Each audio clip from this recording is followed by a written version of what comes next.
A química orgânica é o ramo da química que estuda os compostos formados pelo átomo de carbono.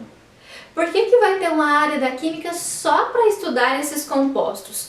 O átomo de carbono é o átomo principal em todas as substâncias que dão origem aos organismos vivos. Então, plantas, peixes, aves, bactérias, seres humanos, vírus, todos eles são formados por aglomerados de átomos de carbono.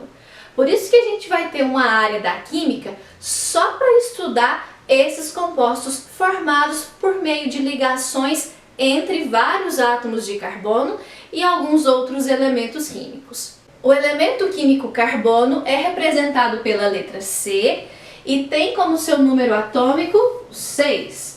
Isso indica então que ele tem 6 prótons. E o isótopo mais comum é o isótopo de carbono 12, mas tem também o carbono 13, o carbono 14. Nos nossos estudos que a gente vai considerar aqui de química orgânica, a gente vai ver muito mais comum o isótopo de carbono 12. Eu quero que você olhe então para o número atômico do carbono e perceba que como átomo neutro, ele tem 6 prótons e 6 elétrons.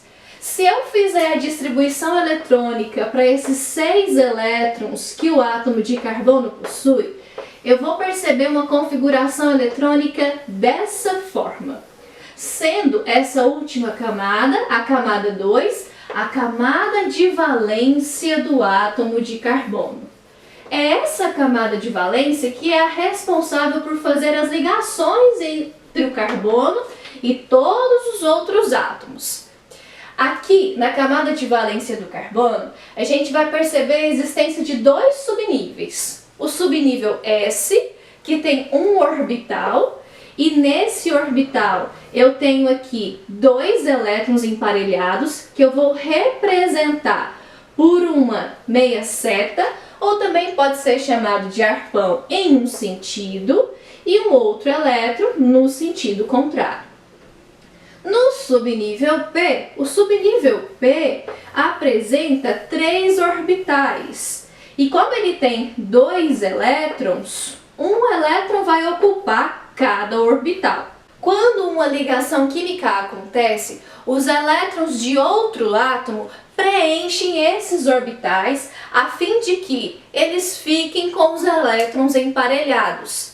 Então repara que aqui no átomo de carbono, a gente já tem um orbital preenchido, ok? E 2 orbitais sem par. Então, quando o átomo de carbono faz uma ligação, o outro átomo ao qual o carbono está ligado compartilha seus elétrons para que esses elétrons fiquem emparelhados com os átomos de carbono. Repara que aqui, nesse subnível P, eu só tenho 2 elétrons para emparelhar.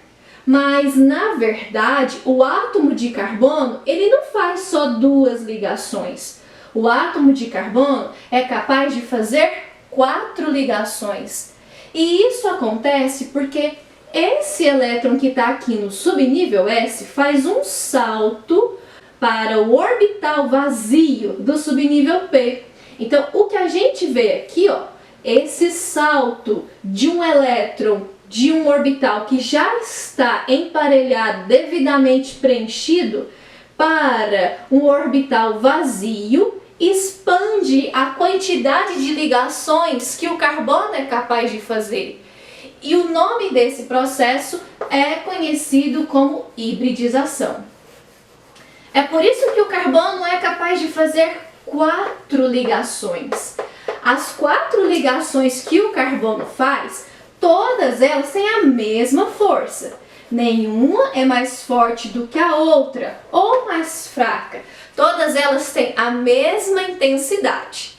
Essa hibridização não acontece só com os átomos de carbono não, tá? Ela também pode acontecer com boro, com nitrogênio, com ferro, mas aqui a gente vai se ater a essa hibridização nos átomos de carbono. Existem 3 tipos de hibridização para o átomo de carbono: sp3, sp2 e sp. A gente vai entender os 3 tipos de hibridização do átomo de carbono por meio do tipo de ligação que ele é capaz de fazer. O átomo de carbono faz basicamente 2 tipos de ligação: a ligação sigma e a ligação pi. A ligação sigma é formada por meio da sobreposição de orbitais. Para ficar mais fácil de você entender, toda ligação simples é uma ligação sigma, porque os orbitais se sobrepõem, formam uma ligação muito resistente e ali a gente tem a formação de uma ligação simples. Então, toda vez que você se deparar com uma ligação simples, essa ligação é conhecida como sigma. A ligação pi é formada por meio da ligação entre os orbitais paralelos no átomo de carbono. Quando a gente tem uma ligação dupla, por exemplo, uma dessas ligações vai ser do tipo sigma, em que os orbitais estão sobrepostos, e a outra vai ser do tipo pi, porque os orbitais estão ligados em paralelo. E essa ligação pi é mais fácil de romper, tá bom? Ela é mais fraca do que a sigma. Já na ligação tripla, em que a gente tem lá 3 ligações com o mesmo átomo, uma das ligações vai ser do tipo sobreposição, ou seja, vai ser do tipo sigma, e as outras 2 vão ser do tipo pi. Então, veja bem, ligações simples são classificadas como ligações sigma, ligações duplas são classificadas como sigma pi, porque uma é sobreposta e a outra é em paralelo.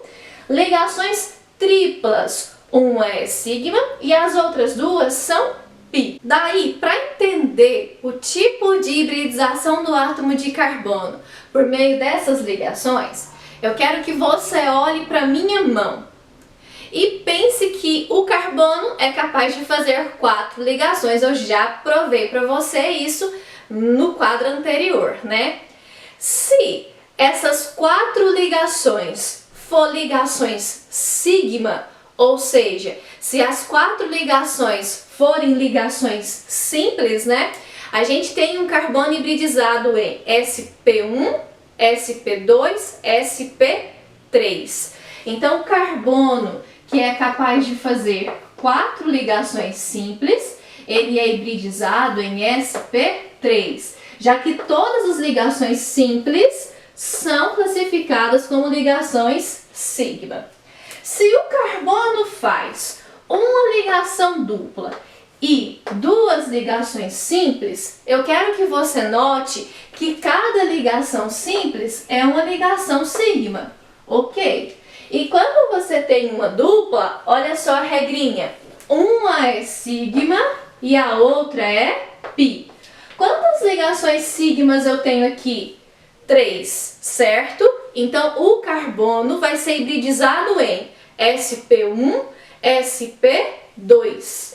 Esse carbono é hibridizado em sp2. Agora, quando você tem um carbono que faz 2 ligações duplas, é o caso desse exemplo aqui, eu quero que você note que quando ele tem uma ligação dupla, uma ligação é sigma e a outra é pi.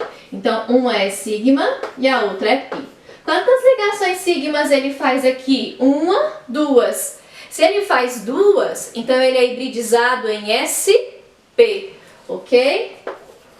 E ainda, para a gente terminar, a 4ª e última possibilidade é do carbono fazer uma ligação tripla e uma simples. Aí eu quero que você note que todas as ligações simples são classificadas como ligações sigma. Na ligação tripla, uma é sigma e as outras 2 são pi. Então, no total, eu tenho 2 sigmas. 2 sigmas hibridizado em sp. Você pode olhar para sua mão também e usar ela a seu favor no seguinte sentido. São 4 ligações, certo? São 4 ligações simples, então todas separadinhas. sp1, sp2, sp3. Se for uma dupla e duas simples, o carbono vai ser hibridizado em sp1, sp2, certo? Se for uma tripla, uma, duas, três, ó, que são as três juntinhas, uma tripla e uma simples, ele vai ser hibridizado em sp. E se for duas duplas, dois dedinhos juntinhos, mostrando as duas ligações que estão juntinhas aqui, ele também vai ser hibridizado em sp. De que maneira a hibridização dos átomos de carbono influencia nos nossos estudos de química orgânica? O carbono hibridizado em sp3, que tem 4 ligações sigmas, ele tem geometria tetraédrica. Então a hibridização vai influenciar na geometria molecular da substância que é formada a partir do átomo de carbono. Quando a gente tem o carbono hibridizado em sp2, a geometria muda.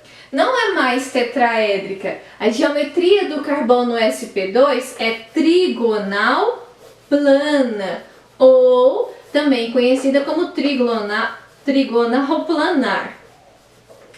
Quando o carbono está hibridizado em sp, ou seja, só tem duas ligações sigmas, ou então tem uma tripla e uma simples, ou duas duplas, você tem ali um carbono com geometria linear. Então, a geometria do átomo do carbono, ou da molécula que o carbono faz parte, é determinada por conta da hibridização desse átomo de carbono.